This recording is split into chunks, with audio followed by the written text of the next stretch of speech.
Hi, I'm Ted Price, founder and CEO of Insomniac Games, and I'm here with some tips and tricks for Fuse.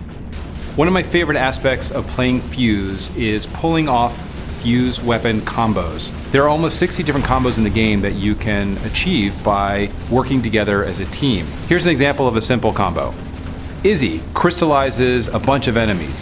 Jacob fires the arc shot into those enemies and triggers a flare burst. This gives both Izzy and Jacob lots of points. But we can take it a step farther.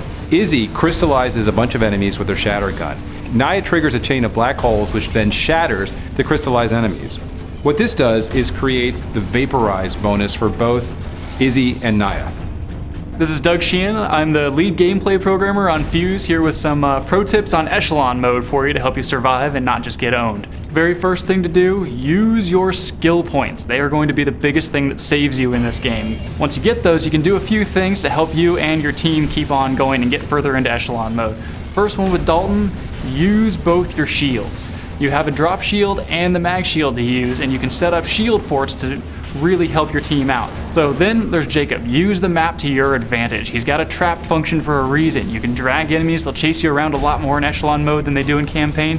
So find choke points, set up those traps, and when you get enemies that come in, pop that explosion and just let all those guys melt. It'll really help you out with taking down groups of guys all at once rather than having to sit there and let them fire at you.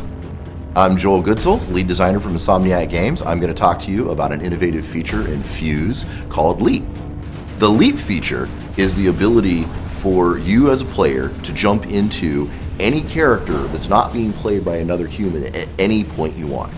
A really useful situation for a Leap is when you're in a really tough fight and you'll find yourself pinned down and surrounded. Well, you can immediately actually leap out of the character that you're in, kind of save your butt a little bit by leaping to another character, find yourself in a slightly more advantageous position. So let's say you're facing a boss. One of the best characters to be when you're facing a boss is Izzy, because Izzy can drop heal beacons for the entire team and keep the entire team up, even under some of the most extreme insta-down attacks. She can also drop a heal beacon on herself. So if you walk into a boss and you find yourself playing, Dalton or Naya, there's times when you're going to want to switch over to Izzy and, just keep everybody alive for a while.